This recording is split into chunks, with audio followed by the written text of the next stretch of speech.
Chapter 6.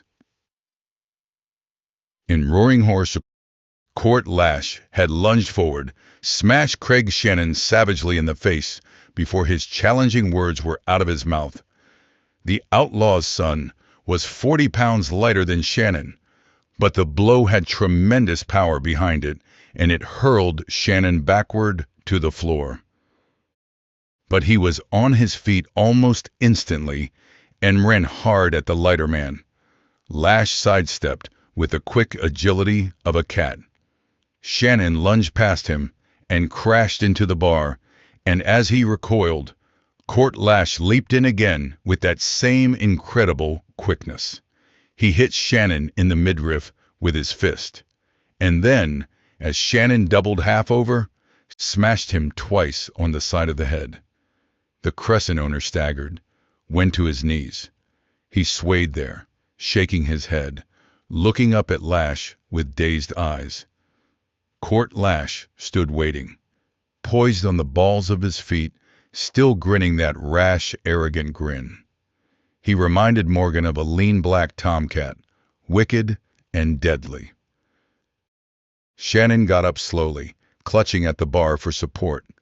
He had no sooner straightened than Lash leaped at him tigerishly, slashing and pounding. Shannon plowed doggedly forward and flung his big arms about the slender young fellow. But Court Lash twisted away, almost tearing Shannon's shirt from his body as he went. Then he was stalking the bigger man again, relentlessly, leaping into maul and stab with his fists. Wayne Morgan had never seen a man take a more merciless beating than Craig Shannon took during those few minutes. Finally, the crescent owner sagged against the bar, his shirt in tatters, his face slashed and bruised and bleeding. Court Lash was breathing hard, and there was a trickle of blood over one side of his face, but he was still grinning. There was no mirth in the grin, though. Instead, there was a dark, bitter fury. "Remember that, Shannon, when you feel your tongue coming unhinged again," he said flatly. "And keep your nose out of my business." Deliberately, he turned his back on the beaten man and strode toward the batwings. Craig Shannon's head jerked up. Cunning mingled with the fury and hate in his eyes. His hand jerked downward, came up clutching the silver handle point, 4-5.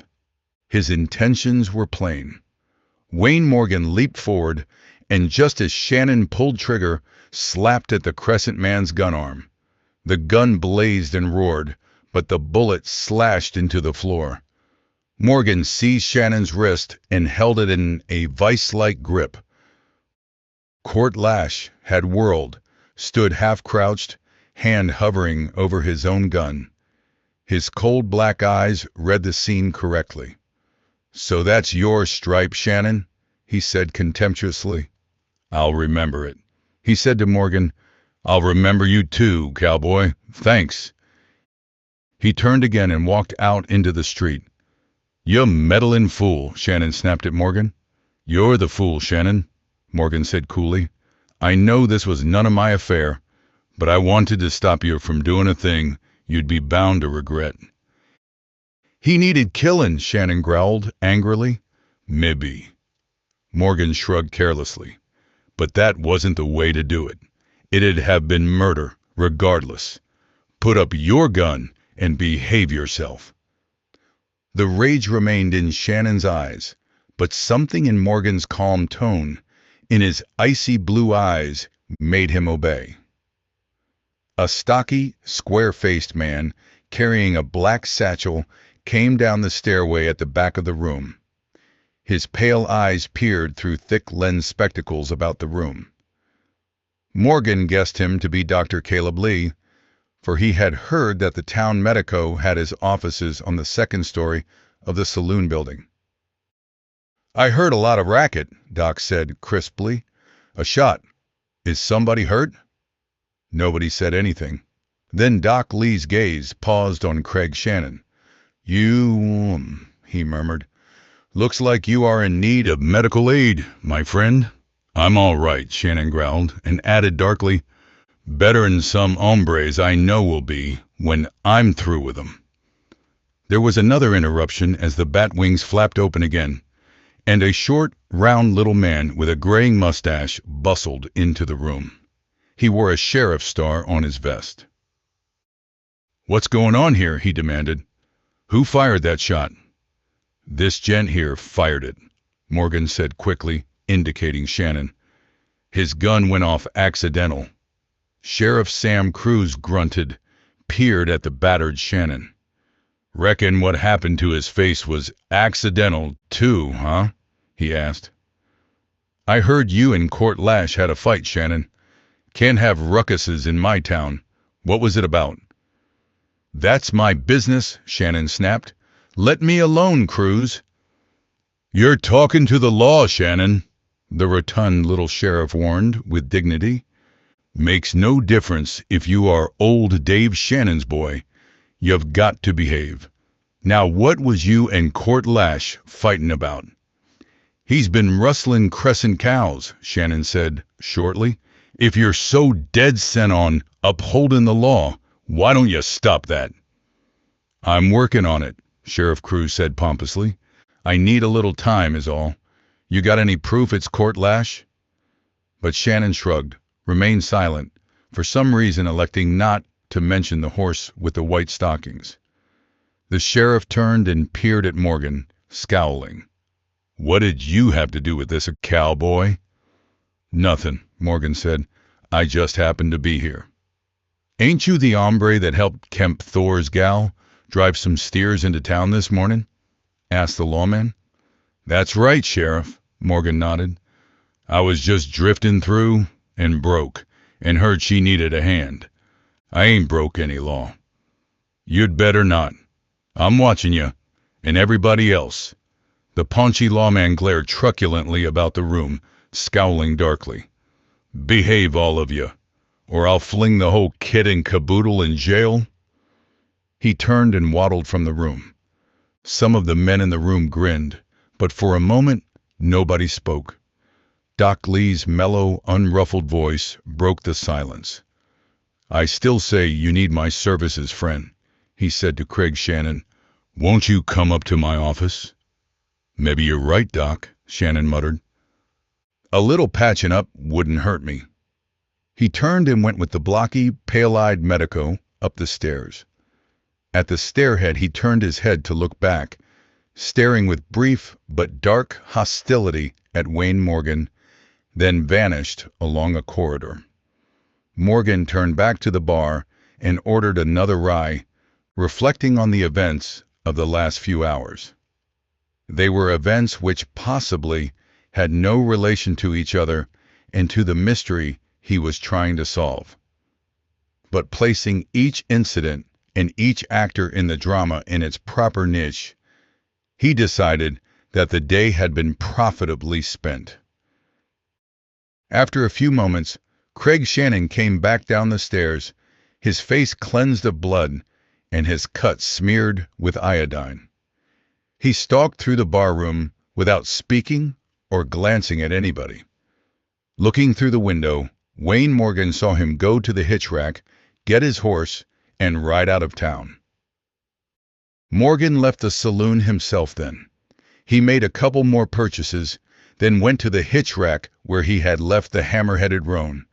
But about to mount, he changed his mind and went back along the street to the saloon he had left a short time before. He climbed the stairs and went along a corridor, pausing before a door that was marked, "Dr. Caleb Lee, Physician." As he was about to rap on the door, it was opened abruptly, and a man came out. The man, whom Morgan had never seen before, was wearing dusty range garb. He scowled at Morgan, stepped past him without speaking, and went along the corridor, apparently leaving the building by a rear outside stairway. Doc Lee saw Morgan standing there in the hall, and came forward smilingly. "Good afternoon, my friend," he said. "What can I do for you?" "Mighty little, I'm afraid, Doctor. That'll be a profit to you." Morgan grinned, stepped into the room. "I don't need patching up, only a little information. I saw you downstairs a few minutes ago and thought you might help me. Doc spread his hands. Anything I can do, I'll be glad to. I'm thinking about taking a job here in the basin, said Morgan. I figured maybe you could tell me a good, honest outfit. There are many honest outfits, Doc Lee said. For instance, there's Shannon's Crescent Ranch. Craig Shannon's quick-tempered, perhaps a little arrogant, but I believe honest. I doubt if he'd give me a job. Morgan grinned a little apologetically. I kind of messed him up a little while ago. Didn't want to see him shoot a man in the back. What about this court lash? Doc Lee looked at him sharply, then shrugged. A man can be his own judge about who's honest, he said. But if you want a steady, peaceable writing job, I wouldn't advise hiring on with court lash, nor with Bill Quady's cross T. You asked my advice, and I'm giving it. Now there's Jim Rand and Pat Mullen, and any number of others. I hear there's trouble in the basin, Morgan said tentatively. There's always trouble wherever there are men. Men fight, mutilate, and kill each other. It's my job to save those who are only mutilated. Have I helped you, cowboy? Yeah, I figure you have. Thanks. Morgan turned, went back down the stairs and into the street. With no further pause, he mounted the roan and rode out of town. Some time had passed, and he was miles to the west when he threaded his way along the bank of a noisy, timber-hemmed creek. Suddenly from his lips ensued the snarling, throaty cry of a mountain lion. The cry was answered almost instantly from a spot directly ahead. Heading directly toward the sound, he rode into the open space at the base of towering red walls that was his and Blue Hawk's campsite. The Yaqui was squatted beside a fire over which bubbled a pot of Blue Hawk coffee. A welcoming smile lighted Blue Hawk's usually impassive features as he saw the tall rider. "Coffee, senor," he remarked, looking searchingly at his friend's face. "You were gone a long time." "I had to earn my pay." Morgan swung to the ground. "Find anything interesting, Hawk?" The Indian shook his head. "I scouted over the basin, as you advised. I watched the Senor Court Lash's ranch, until I saw one I judged to be him right away toward town. I saw nothing suspicious anywhere. Dishonest men ride at night mostly." Morgan squatted beside the fire and poured coffee into a tin cup. "I met Court Lash in town, also Craig Shannon. Next, I want to see Bill Quady. I figure a gent named Stone Heath will bear watching too." Briefly, as he sipped the coffee, he told Blue Hawk in complete detail of the day's events. "I don't know just where Kemp Thor fits into all this, but he does," he ended up with conviction. "Thor, I'm plumb sure, is honest, so he's the man we've got to watch and help. Somebody wants more than just his cattle or land. They want his life." "What about the others? The Senors Lash, Heath, and Shannon?" asked the Yaqui. "Are they honest?" "I don't know, yet," Morgan said frankly. "Maybe they all are honest. Maybe our man who's doing all the ruckus raising is somebody we haven't even seen or heard of. That's the mystery that we've got to solve." "And we will solve it, senor, as we have solved others," Blue Hawk said positively. "We sure will." Chapter 7. Buzzards and Bullets. Artine. Hours after the masked rider's visit to Roaring Horse, he crouched atop a rock escarpment and stared down into a little depression. A frown of puzzlement creased his forehead as he watched. Enough in the sky to shine directly down into the depression, the floor of which was studded with boulders and piles of shale. A man was down in the depression, poking about among the boulders with a queer-looking stick. He was unaware of the masked rider's presence on the escarpment, although the masked man had trailed him to the sink from a spot several miles away. Midnight, the black stallion was tethered in a nearby thicket. The masked rider's puzzlement increased as he moved closer, watching the queer scene. The fellow's horse stood ground-hitched a few yards away. A covered 5-gallon pail was on the ground near the man. He was slab-bodied, thin-faced, with a beak-like nose, and he kept turning over boulders and poking about among the shale with a forked stick in his hand. Suddenly, as he overturned a small boulder, the man leaped backward as though startled. Then, the masked rider saw what had startled him.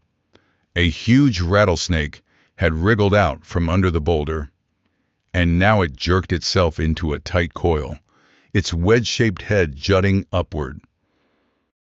Suddenly, the masked rider realized that this was what the slab-bodied man had been looking for. The man inched cautiously forward, the forked stick outthrust. The reptile's wicked-looking head swayed, and the masked man could hear its furious, warning rattling. The man below inched still closer, jabbing at the coils with the stick. The rattler struck suddenly, lightning fast. The slab-bodied man leaped backward, and then, before the rattler could jerk back into its coil, he jumped forward again and jammed the forks of the stick over the snake's body just behind the wedge-like head, pinning the reptile to the earth. The rattler threshed about furiously. But plainly, the tall man was no novice at this rattler business. He had done this kind of hunting before. He stooped suddenly, ignoring the lashing coils, and gripped the rattler just behind the gaping jaws between his thumb and forefinger. He removed the stick and straightened. The rattler, helpless, wrapped its bloated body about his arm. The thin-faced man went to the pail and removed the lid. With his free hand he removed the snake's coils from about his arm, dropped the rattler into the pail, and quickly clamped the lid back on. The masked rider could hear the snake threshing about inside the pail. His task apparently finished, the snake man lashed the pail to his saddle horn, mounted, and rode up out of the depression. He passed within 100 feet of the spot where the masked rider crouched among a nest of boulders, without suspecting the presence of an onlooker, and rode over a slight rise. The masked rider returned to Midnight and stood for a thoughtful moment beside the big stallion, his wide forehead creased in a worried frown. His interest had been aroused a short time before, when he had spotted the slab-bodied man riding across the rough country with the pail on his saddle. There had been something about the fellow, and on impulse, he had followed him. Now, after what he had seen, his interest was doubly aroused. Who was the man, and why had he gone to the trouble of capturing the huge rattler alive? It was possible, of course, that he had been hired by a zoo or a circus to capture the reptile. Still, that did not seem too plausible. Still playing a hunch, the masked rider mounted the stallion and rode in the direction the man with the pail had taken. He wanted to see where the man was going with that snake. Within a few minutes he came within sight of the snake man, who was riding unhurriedly along. At a safe distance, and keeping to the shelter of timber and ravines as much as possible, he followed. The man was headed in the general direction of Roaring Horse. Occasionally, he looked furtively behind and to each side, which served to strengthen the hunch the Robin Hood rider was playing. Sometimes the snake man was in plain view. At times he dipped into ravines, or rode over ridges, and was lost from view for several moments. Then the masked man would catch sight of him again. 'Twas during one of those moments, when the quarry was out of sight, that a mighty hammer seemed to slam suddenly against the masked rider's head. The world appeared to explode in a crimson burst of zooming pinwheels and shooting stars before his eyes. Dimly, he heard the blasting report of a rifle. He was not aware of falling, but abruptly he realized that he was on the ground. He was lying on his stomach, one arm doubled under him, the sun striking warmly against his back. There rushed over him the bitter knowledge that he had walked into a bushwhacker trap set by the slab-bodied snake man. He was momentarily stunned, incapable of movement, even if he had not realized instinctively that if he moved now, it would probably mean sudden death. He knew he was not badly hurt, or he wouldn't still be conscious. There was a fiercely burning sensation along one side of his skull, and he could feel something warm running over his face. And by this, he judged that the rifle bullet had creased his skull. He lay still, expecting each second to feel the rending tear of death-dealing lead through his body. He had fallen on the rocky floor of a little depression that was 200 yards across and rimmed by rocky escarpments. His last sight of the lanky man had been when he had ridden over the rim of the depression only seconds before, and to all appearances totally unaware that he was being trailed by the man in black. Obviously, however, the snake man had known he was being followed. He had waited until the masked rider had dipped into the sink, where he presented a plain target, then had shot him from the saddle. Midnight had galloped to a spot 100 feet away, where he stood with upflung head, regarding his rider questioningly. The masked rider lay with his head half turned to one side, so that he could see the spot where the snake man had vanished. Through barely slitted eyes, he studied the spot, and suddenly he saw a slight movement there, the gleam of sunlight on a rifle barrel. Then he knew, beyond doubt, that if he moved, he would die. The bushwhacker was still there, waiting, watching. His twin six-shooters were still in their holsters, but the range was too great for a belt gun, and his rifle was 100 feet away in its saddle boot. Maybe he would die anyhow. But the masked rider was a keen judge of human nature. He knew that curiosity is a powerful thing. The bushwhacker was watching him, not knowing whether he was alive or dead. The uncertainty would be like a dark weight in his mind, swaying him this way and that, nagging him. And the masked avenger also had learned that there were some men who would take life without hesitation, but would flinch from putting a bullet into a dead man. The masked man closed his eyes and lay still as a stone. He could feel the cruel eyes of the killer peering at him. Several minutes passed. The sun hammered at him, and huge red ants crawled over his face and body. His head ached savagely. He opened his eyes a trifle. The bushwhacker was still up there. He had raised himself slightly now, so that his head and shoulders were limned plainly against the hot sky. Rifle in hand, he stared intently down at the motionless figure. The masked rider heard a swift, rushing sound then, and knew suddenly what the bushwhacker was waiting for. Even before he had been bushwhacked, he had noticed several buzzards circling high overhead.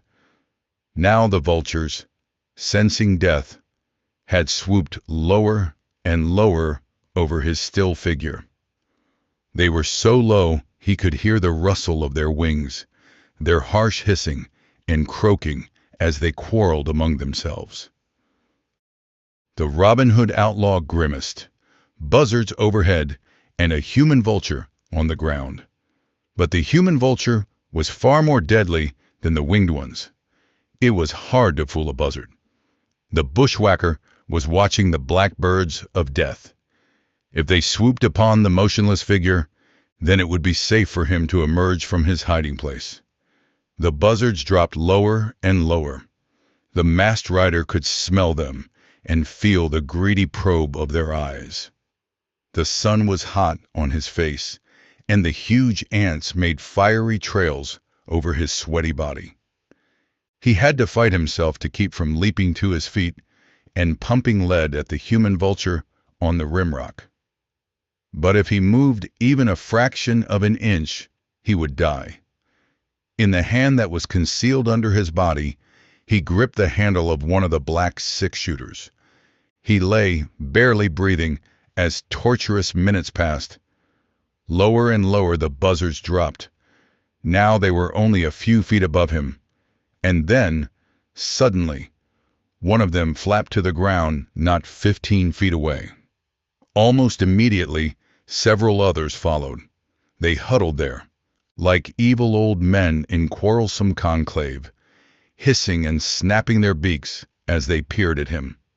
Almost instantly then, the masked rider heard a clattering of shale that told him the bushwhacker had left the rimrock and was clambering down toward him. Opening his eyes slightly, he saw the slabbered man descending swiftly into the sink. The buzzards waddled in closer, croaking and shouldering against each other in their greedy eagerness. Vultures, he had heard, always pecked at a man's eyes first. Now the killer was 50 feet away, now 40. His rifle was thrust out warily before him. The slow thud of his boots seemed thunderous. The buzzards backed away, croaking angrily. The boot thuds stopped abruptly. The masked rider's eyes were closed, but he could feel the cold, wicked probe of the lanky killer's eyes as they roved over his body. "Dead as burnt grass," he heard the man mutter hoarsely. "You can't fool a buzzard." And at that exact moment, the masked rider, moving with incredible quickness, flopped over and reared to his knees. His gun snaked up. The thin-faced killer croaked with ludicrous surprise, like one of the buzzards. He leapt backward, rifle muzzle rising. The masked man's gun blasted, and the close-range bullet smashed the bushwhacker to the ground. He rolled over, scuttling a few feet on hands and knees like a huge spider, then abruptly collapsed on the sand. The masked rider got slowly to his feet. He knew the man was dead. He never liked to take life, but he felt no remorse now as he stared down at the dead man. One of them had had to die, and his act had been purely one of self-preservation. The buzzards had flapped with harsh croaks into the air. Now they soared away, hissing their surprise and anger. Hearing a sudden clatter of hoofs, the masked rider lifted his gaze from the dead man to the rim of the sink. Two riders who must have heard the shots had topped the escarpment. They had seen the black-clad figure and were sweeping toward him, guns in hand, and one of the riders, the masked man saw, was Craig Shannon. Chapter 8. Escape. Hands dropping to his twin black guns, the masked rider whirled, but he did not draw the guns. For one thing, the oncoming riders already had him covered. Besides, he had done nothing wrong. He had only killed to save his own life, and honest men would understand that. He had small reason to think that Craig Shannon was dishonest. "The masked rider, eh?" Shannon grunted. "And still up to your old tricks, I see." "This hombre tried to dry gulch me," the masked man said coldly. "I had to kill him to save my own life." "Mebbe so, and mebbe not," Shannon sneered. "From what I've heard, you kill just to see a man wiggle in the dust." "Then you've heard a lie," snapped the masked rider. "See here, Shannon." "How come you know my name?" The masked man saw he had made a mistake. "I know Craig Shannon owns the Crescent outfit, and you two are riding Crescent-branded hosses," he said quickly. "You are Shannon, ain't you?" "That's right," Craig Shannon nodded. "And I've got no use for low-down killers. Keep him covered, Ike. Shannon swung to the ground, followed by the tow-headed Ike.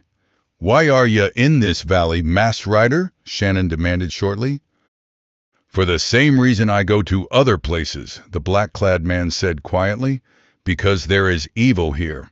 Because here there are wicked men who want to kill and plunder, to trample the rights of honest men under their boots. Can you think of a better reason? Shannon's eyes narrowed. He seemed uncertain of himself. Then he shrugged. That's a right pretty speech, he drawled. But it don't tie in with things I've heard. I've heard you're the one who kills and plunders. And this, he jerked his gun muzzle toward the dead man, seems to prove it. I told you this Jasper bushwhacked me. Why? Was you trailing him? The Masked Rider started to speak, then closed his lips. For his own reasons, he preferred not to mention the snake incident. Do you know this gent? He countered. Shannon jerked his gun muzzle again, and Ike turned the dead man over. Shannon glanced at the exposed face briefly. Never saw the jigger before, he growled. But that don't make any difference. Masked Rider, I'm taking you into town and turning you over to Sheriff Sam Cruz. The Masked Rider thought swiftly.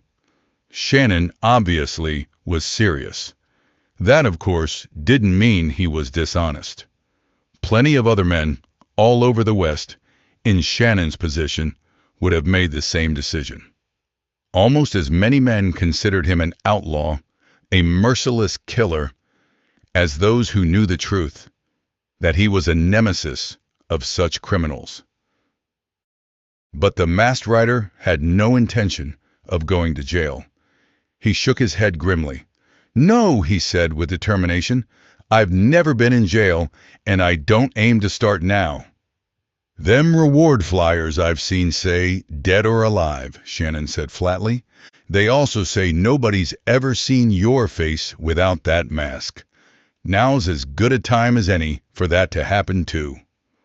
Shannon took a quick forward step, reached a hand to rip the domino mask from the tall man's face. The masked man leaped backward. He stood half-crouched, hands on the butts of the black guns, his eyes cold and deadly. No man takes this mask off my face, Shannon, while I'm alive. Try it, and you'll die. We're 2-1, Shannon reminded. We can cut you down and then take it off. I'll make mighty certain that you die before I do, Shannon. The Masked Rider's voice now was cold as ice. The Crescent owner paused, made uncertain by the cold ferocity in the masked man's words.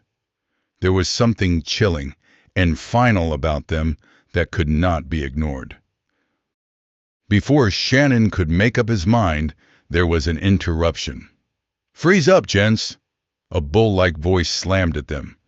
Is this a private party, or can we horn in? Shannon and the tow-headed Ike stiffened, turning slowly for the voice had come from behind them. The Masked Rider half-turned his head without moving his body. 3 men stood with heads and shoulders jutting above a waist-high boulder 40 feet away. They had guns in their hands. It was immediately plain to the Masked Rider that the 3, taking advantage of his own and Shannon's and Ike's intense concentration upon each other, and using a line of boulders as shelter, had crept down from the escarpment to gain their position. He had never seen either of these 3 men before. He had no reason to hope that their coming would benefit him. Drop your hardware, the man with the bull-like voice rapped at Shannon and his companion. The 2 sullenly obeyed, flinging their guns to the ground. This is none of your affair, Quady, Shannon said angrily. Better stay out of it. The 3 came out from behind the boulder. One of them, Bill Quady, apparently, was a huge red-haired man with heavy, whiskey-red features and round little eyes. He was grinning, but there was no mirth in the grin, and the round little eyes showed him eager for violence. "What ho, Rooster," he said to Shannon jocularly. "So you've captured the great masked rider. And what we got here? A dead man?" "Stay out of this, Quady," Shannon said again sullenly. "The masked rider gulched that gent. He's wanted for lots of other killings, and I'm turning him over to the law." "Are you, now?" Quady took a bottle from his pocket, upended it, and gulped noisily. "Well, I won't know about that. I always figured the masked rider was my kind of man." He turned to the masked man. "That's straight goods? About you gulching this buzzard-nosed turkey?" The masked rider had been standing stock still, appraising this new turn of affairs, forming his judgment of Bill Quady. The man, obviously, was half drunk. His talk was bluff and hearty, but in his little eyes there was something sly and wicked and treacherous. The black-clad man made a quick decision. Quady was not to be trusted. "This hombre tried to gulch me," he answered as he shook his head. "I killed him to save my own life. You know who he is?" "Gobbler by the name of Tonk Raven," Quady said readily. "Been hanging about Roaring Horse. Wasn't worth a cuss. Beefing him was a dang good idea. Masked rider." "Glad to hear that. I reckon maybe you're my kind of man too, Quady. And now, if you've got no objections, I reckon I'll be riding." "Just a minute," Quady said sharply as the masked man started to turn away. "I'd like to palaver with you some, after I get rid of these crescent roosters." "For the last time, Quady, keep your nose out of this," Craig Shannon warned savagely.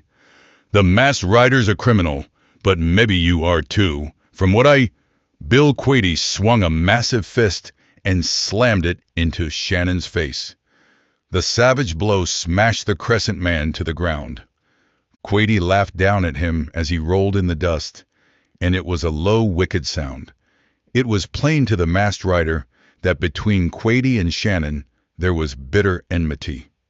Shannon got slowly to his feet, his face twisted with rage. But he said nothing. It was plain that he was afraid of Quady. "Get out of here, buckos," Quady said to Shannon and Ike. "Go on, get out." "You've got by with too much as it is, Quady," Shannon began furiously. "Get on, get on." Still grinning, Quady stepped toward Shannon. Shannon turned abruptly, followed by Ike, and stepped into saddle. They rode up out of the sink and vanished over the scarp. "Now, my black-feathered eagle," the red-haired giant said, turning to the masked rider, "we'll talk. What you want here?" "Justice," the masked man said quietly. "Justice?" Quady roared with laughter. He produced the bottle, swigged noisily, smacked his lips. "And where, amigo? Do you think you'll find it? Justice is not always found. Sometimes it has to be made, with blood, gunsmoke, and lead." Quady laughed again, grinned slyly at his two cronies. The masked rider found himself liking this man less and less.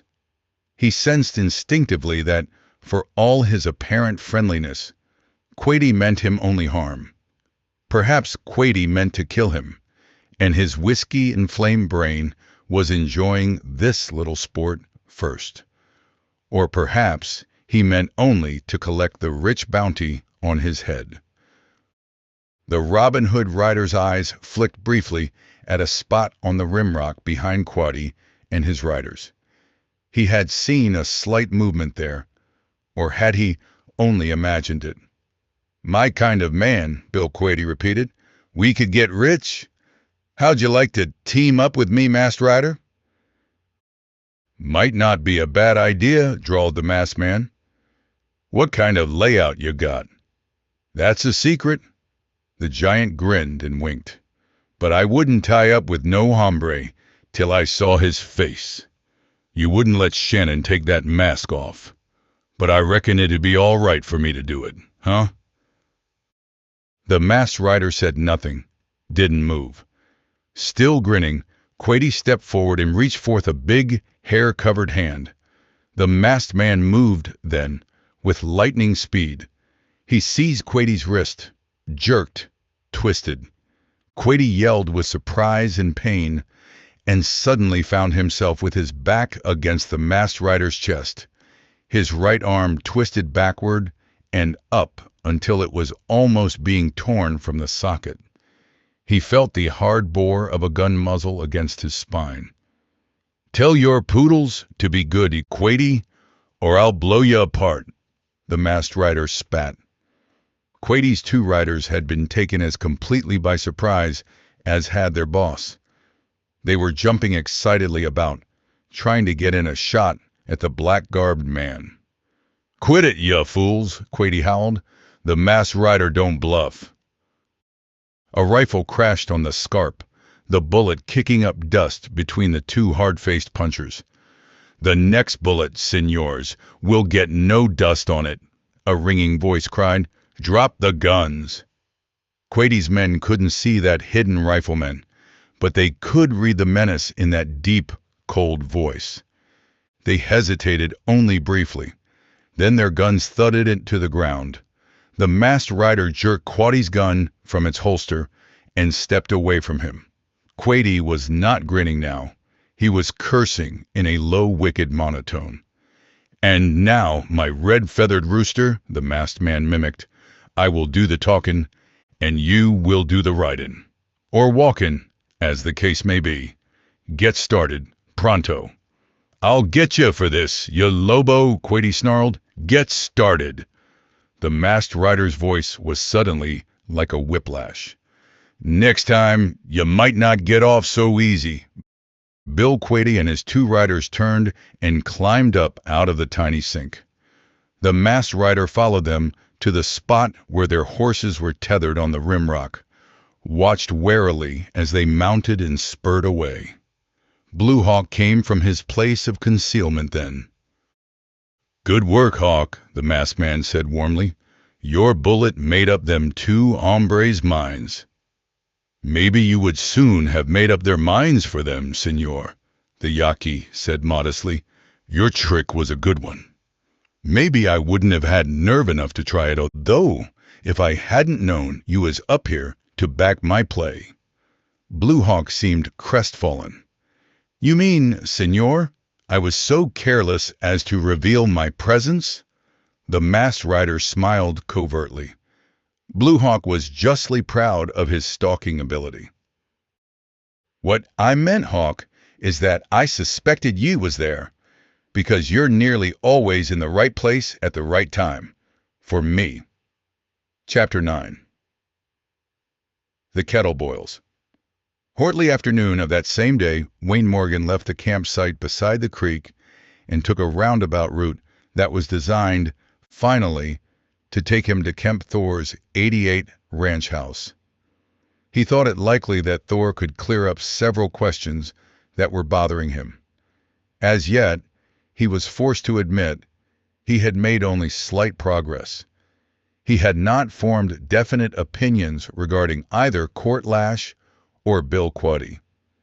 Young Lash was hot-tempered, bitterly resentful because the Basin folks, as a result of his being the son of an outlaw, had made him a virtual outcast.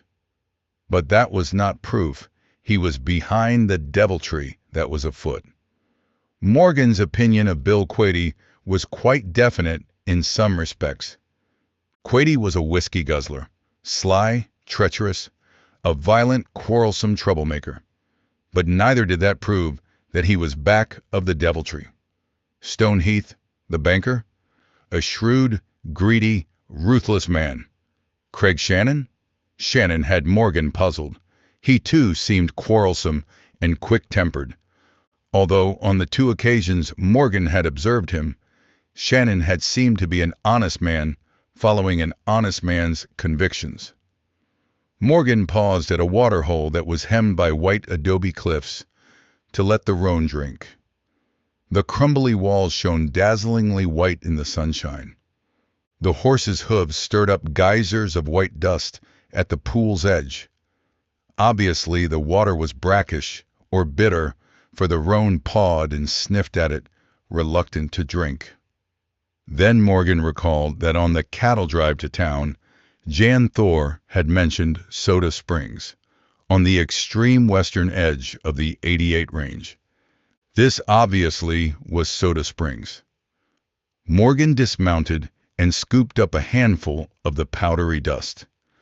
When he dipped it in the water, it made a snowy white pasty substance that clung like glue to his hands.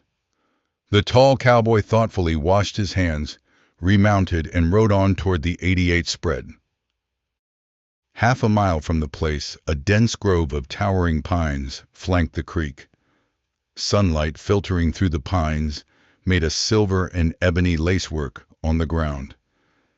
As he approached the grove, Morgan glimpsed two figures in the deep shadows beside the stream. One of them he saw instantly was Court Lash. The other was Jan Thor. Jan was in Court Lash's arms, and he was kissing her. Morgan swerved the roan and rode on.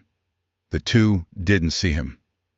What he had just seen might complicate matters for somebody, but it didn't change facts. He had known before this that the two were in love. Who was wrong in his or her estimation of Court Lash? Jan Thor or her father? At the 88, he found Kemp Thor propped in a rocker with a pillow behind him. He was obviously much improved. Had Doc Lee out, and he fixed me up fine, the rancher declared, after he had cordially welcomed Morgan. Don't know what the basin'd do without Doc. What with so many folks all the time, getting shot up and snake bit and all. He don't seem to have much luck with snake bite, Morgan drawled. Didn't you say both Dave Shannon and this Hartley dude died after being rattler bit? Sure did, Thor nodded. But then, they was both dead before anybody found 'em. You remember what it was old Dave Shannon and his son Craig quarreled about? Morgan asked, after they both had fallen silent for a few moments. Why, danged if I do, Thor answered.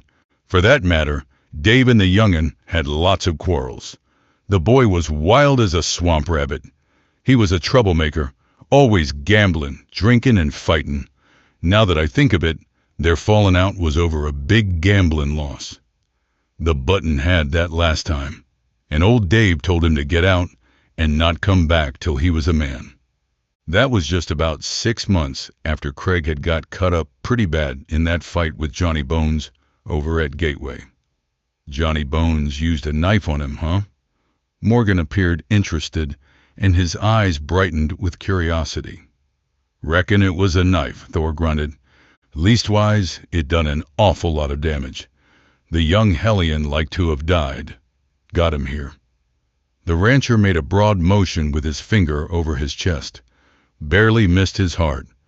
I remember it was raining that night, and the wind blowing a storm, and I helped pack him into the Crescent and went on to town after Doc Lee. Lucky to get over it without leaving any bad effects, Morgan offered. That's the way I figure it. When he left the basin 6 months later, all he had to show for it was a mess of scars on his chest. Reckon he'll carry him to his grave. Seems to be on the square now, Morgan remarked thoughtfully. I saw him in town yesterday. He had a fight with Court Lash. Shannon accused Lash of rustling Crescent cows. I heard about that. I reckon Crescent has lost cattle like the rest of us. The rancher shook his head somberly. I don't know about Court Lash. I hate to convict him just because his dad was a thief. My girl thinks the boy's square. I'm afraid she's got to liken him a little too much to my notion. Morgan didn't mention having seen Court Lash and Thor's daughter together only a few moments before. What about the bronc with the 3 white-stockinged feet? He asked. Thor looked sharply at the tall cowboy. Did Jan mention that to you? I hadn't told anybody about that except the masked rider. Morgan mentally berated himself for his carelessness. He quickly covered his mistake, however. I heard Shannon tell Court Lash that one of the raiders stealing Crescent cattle rode that kind of horse. And I saw Lash's blazed face bay. What was it you hadn't told anybody except the masked rider? He listened while Kemp Thor repeated the story of the raid a few nights before. Looks bad for Lash, all right, Morgan admitted. But why would he want to ruin you? I don't know. Thor shrugged helplessly. All I know is that somebody does. More, they want me dead. I've been afraid to light a lamp at night, scared some hombre pot me through a window. I'm just about ready to give up. Ain't no time to give up when the masked rider's siding you, Wayne Morgan said earnestly. He said he'd help us, but if he said he'd help you, then he'll do it. Like he's helped other honest men and Ty from Shannon. And instead, the Crescent Man was smiling agreeably. Howdy, Morgan, he said. I've been wanting to see you. You see me, Shannon, Morgan said cautiously. If it's about that little ruckus in town, that's just what it's about. But not the way you think. I wanted to apologize. That's all right.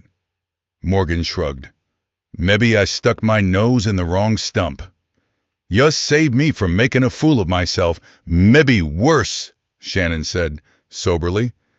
I let my temper throw me. If you've been in the basin more than 3 days, you've heard about that temper. I heard a little, Morgan admitted, still cautious and a little puzzled. Shannon frowned slowly, shook his head. I was a wild young buck, back before I quarreled with Pap and lit a shuck to next issue. Wayne Morgan in the Battle of Mile High. Women. Meanwhile, I've got an idea. Wayne Morgan talked with Kemp Thor for half an hour longer, then got up to leave. As he went about to mount the roan, Jan Thor rode up on her palomino. Her blue eyes were sparkling, but there was a certain sadness about her red-lipped mouth. She looked more lovely than ever in a fawn-colored riding outfit. Leaving so soon, cowboy? She asked. Got some business to attend to, Morgan said, grinning. Such as not gathering any moss? She said gaily. Yeah, something like that. Maybe your dad'll tell you what it is. So long. He swung into saddle and rode away without looking back. But he had gone no more than 200 yards, just through a belt of jack pines, when he saw a rider coming toward him. The rider was Craig Shannon. Shannon was obviously headed for the 88. Had he, Morgan wondered, been spying on Jan Thor all this time? As Shannon drew up even with Morgan, he pulled his sorrel to a halt. Surprise touched Morgan. He had expected hostile Texas. He should have took the hide off me. Looking back, I can't see a time when he wasn't right, and I was wrong. Yeah, I know. It's mighty late to admit that, but I reckon you know how a fool kid is. Yeah, Morgan answered. Fact is, Shannon, Kemp Thor was talking about that just a few minutes ago. I guess nobody holds them days against you. Kemp Thor didn't.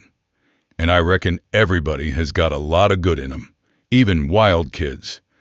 Thor was telling me how you jumped into Wolf Creek, with it all aflood and filled with ice, to rescue his girl, John, and nearly got drowned yourself.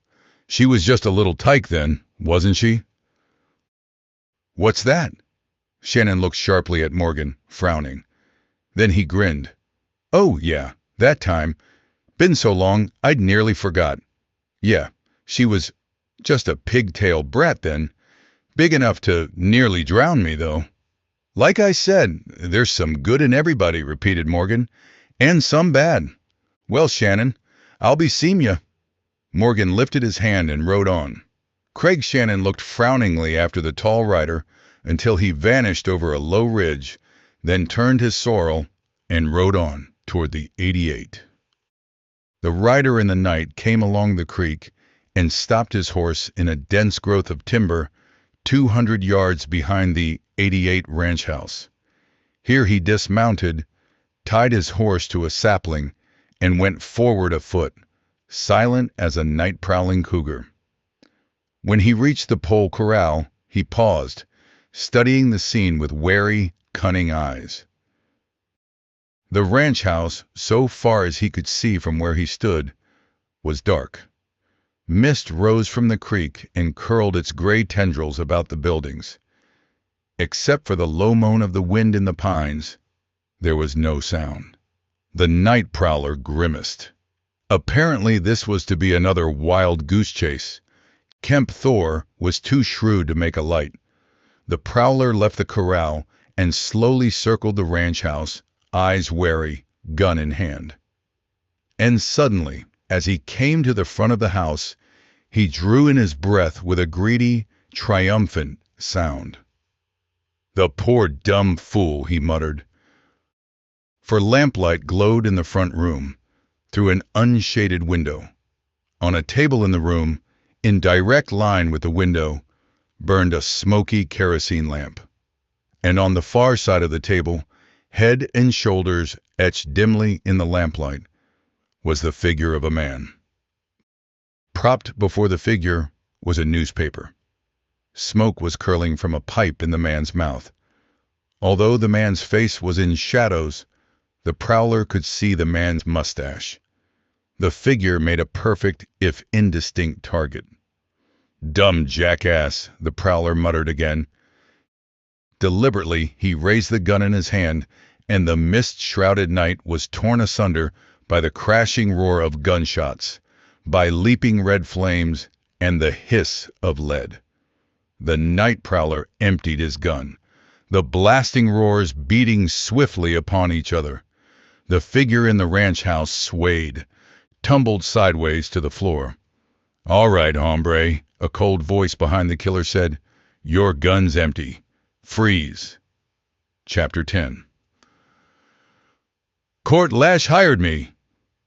Instantly the killer whirled, spitting like a cornered puma, knowing he had been tricked. He saw a shadowy figure, close, towering over him. He dropped his empty gun, snatched up inside his shirt for the long-bladed knife that was there.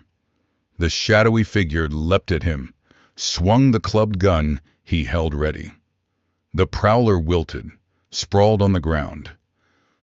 The ranch house door was flung open, and John Thor ran out onto the porch. "Morgan," she cried, did you—" "All right, Jan," Wayne Morgan said calmly.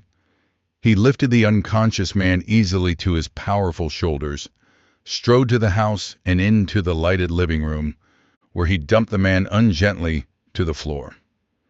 The fellow was squat, bald, dark-faced. He was stirring slightly, shaking his bald head. Kemp Thor came slowly in from the adjoining room. He stared down at the man, gray-faced. John's eyes were wide, a little frightened. "Know this Jasper?" Morgan asked grimly. "Name's Baldy Nab," Thor replied. "A no-good loafer and gambler. He's held down jobs with several outfits in the basin. Last one was with Court Lash." "But Court fired him for beating a horse," Jan said quickly. "He told me all about it." Baldy. Nab opened his eyes. He sat up and looked dazedly about the room. When he saw Kemp Thor, his eyes flared wide with surprise. "You," he stammered. "I thought—" "Yeah, you thought you'd filled my carcass full of lead," the rancher said wrathfully. "You would have too, if it had been me sitting in that chair instead of that dummy." He pointed, and Nab stared with round, incredulous eyes at the thing there on the floor beside the table where the slashing bullets had tumbled it from a box. It was a hunk of sticky clay from the creek bed. The clay had been molded with infinite cunning into the likeness of the upper portion of a man's body, even to the eyes and nose and mustache. A shirt had been draped over the clay figure's shoulders, a lighted pipe stuck into its mouth. "I figured some skunk was out to gulch me," Kemp Thor said grimly. "So we cooked up this little scheme to test it. Morgan here, making the dummy. Done a good job too, looks like. Nab, who hired you to kill me? I ain't talking, the prisoner said sullenly. There's ways of making you talk, Wayne Morgan said sternly. A hot poker against the bottoms of your feet might do the trick, or burning splinters under your fingernails. Alarm leaped into Nab's eyes. Then he sneered. "Ya ain't fooling me," he muttered. That'd get you gents in trouble with the law, and you know it. I got my rights." "Maybe so," Morgan admitted, "but I know a gent who don't worry none about trouble with the law. And he knows how to make snakes like you rattle their buttons." "Who's that?" Nab was uneasy again. "The masked rider," Wayne Morgan said shortly. Baldy Nab started, licked his lips. It was obvious that he had heard of the famous Robin Hood rider, probably knew that he was somewhere in the basin at this very moment. You wouldn't do that," he muttered. "Wouldn't I?" Morgan laughed dryly. "It'd be a pleasure. And believe me, hombre, you'll be glad to let your tongue come unhinged before the masked rider's through with ya, if you've got a tongue by then. Reckon I'll hunt him up." He started for the door. "Wait," Nab said desperately, and Morgan stopped, turned around. "I reckon I'll get life for this anyway," the bald man mumbled. "So there's no use me getting tortured by that masked devil. I'll tell who hired me." "Spit it out, then." "It was Court Lash." A sharp exclamation of horror came from John's lips. Thor, who had sat down on the bed, swore softly. Morgan said nothing, nor did his expression change. "He's lying," the girl cried fiercely. "I know he's lying. Court wouldn't do a thing like that. He loves me, and I love him." She held out her hands to Morgan appealingly. "Why would he want my father killed?" Morgan did not answer her. "Hombre," he said to Nab instead, "it's not too late to turn you over to the masked rider. If you're lying, you'd better change your tune pronto." "You asked me a question, and I answered it," Nab flared. "I don't give a cuss whether you believe me or not. I wouldn't have anything to gain by lying. Except maybe that you hate Court for beating you up and firing you," John said. "You want to get him in trouble." Nab shrugged, remained silent. Wayne Morgan was thinking swiftly. Maybe Nab was lying, maybe not. At any rate, Morgan chose to let matters stand as they were for the present. "Thor, can you stand a buckboard ride?" he asked abruptly. Why, I reckon so," the rancher said in surprise. "Why?" "I think you and John had better go into town," the cowboy explained. "This business with Nab here is sure proof that somebody's out to get you, so you'd be safer in town.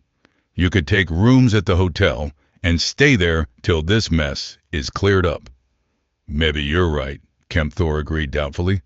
"What do you think, Jan?" Jan shrugged her slender shoulders helplessly. There were tears in her blue eyes. "Anything you say," she agreed. "Only I won't believe Court is behind this. I won't. Oh, if we could only do something." "I think we can leave that to the masked rider," Morgan said grimly. "I think he'll clear this up, and pronto. Now I'll just tie this Jasper up. Then, John, you get together what things you two'll need, while I hitch a team to the buckboard." The preparations did not take long, and in a short time all four of them were headed toward Roaring Horse. Nab lay in the back of the buckboard, securely trussed. Jan drove the team, while her father was propped on the seat beside her. Morgan rode close behind on the roan. The events of the night had been clear-cut, seemingly decisive. Yet there was doubt in Morgan's mind. Usually a man's admission that another man had hired him to do murder was reason enough to cause the arrest of the man accused of instigating the crime. Maybe, Morgan thought, Court Lash ought to be arrested and jailed. Yet, on a sudden impulse, he had suggested to Kemp Thor and John that for the time being they hold Nab's confession a secret among themselves. John had eagerly agreed, Kemp Thor somewhat reluctantly. If Nab chose to repeat his charge to the sheriff, there was nothing they could do about it. It was still relatively early when they reached town. Lights still glowed in the saloons, and Sheriff Sam Cruz was in his office. They stopped before the office, and Morgan untied the prisoner's feet and hustled him inside without the town being aware of what was happening. It would not be long, though, before the garrulous sheriff would spread the news. "Tried to bush you, did he?" said the paunchy little lawman, after explanations had been made. "Now why in tunket would he want to do that?" Nobody bothered to expound their theories. "I'll lock the skunk in a cell," Cruz declared pompously. "Can't allow such goings-on in my county. I'll see he gets a fair trial, but he'll likely be hung." Leaving the sheriff with his prisoner, the Thors and Wayne Morgan crossed to the town's one hotel, a two-story structure. While Kemp and Jan Thor secured adjoining rooms, Morgan took the roan and the buckboard team to the livery.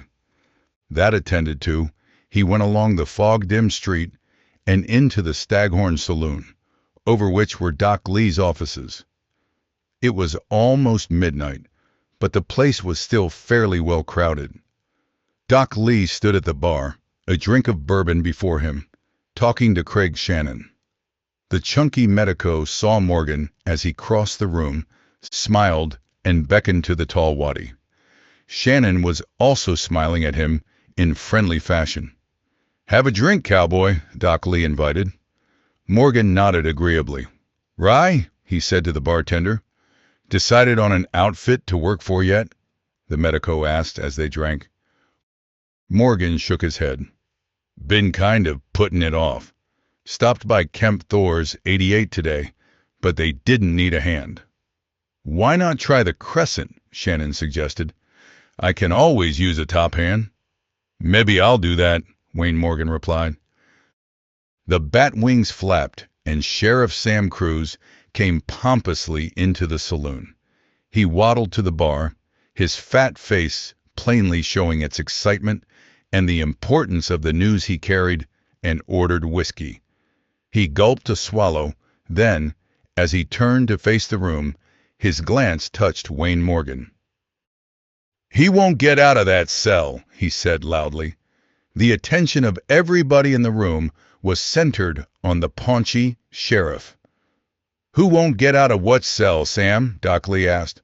"Baldy Nab," said Cruz. "I've got him locked up and aim to charge him with an attempted killing." There was a hum of surprised talk in the saloon. Wayne Morgan saw the quick interest that showed on Craig Shannon's face, but Doc Lee's square features remained calm and smooth. "Baldy Nab," the doctor murmured. "Always in trouble. What is it now?" "According to Kemp and his girl, and this cowboy here," the sheriff jerked his head at Morgan, "Baldy shot through Kemp's ranch house window and tried to kill him. They caught Baldy cold and brought him into town, and I locked him in a cell." Doc Lee and Shannon were looking curiously at Morgan now. "That right, Morgan?" Doc asked quietly. "That's right," Morgan said. "Then why didn't Baldy hit Thor?" "Nab made a mistake," Morgan said. "What he took for Kemp wasn't him." He didn't elaborate. Doc Lee shook his head worriedly. "It's plain that somebody wishes Kemp Thor and his daughter harm," he said. "They shouldn't be out there at the ranch alone." "They're not," Morgan told him. "They came into town and have rooms at the hotel." "Baldy Nab ought to be hanged," Doc Lee said soberly. "It's not likely, though, that he's personally to blame for all the deviltry that's happened in the basin. He must have been in the employ of somebody."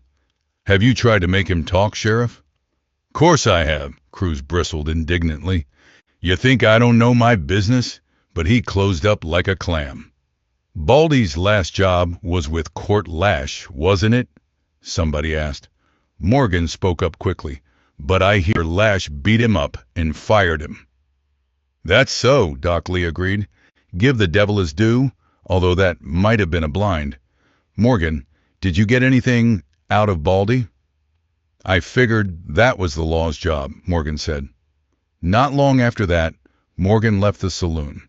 He had debated with himself whether to return to his own camp and Blue Hawk, and decided against it.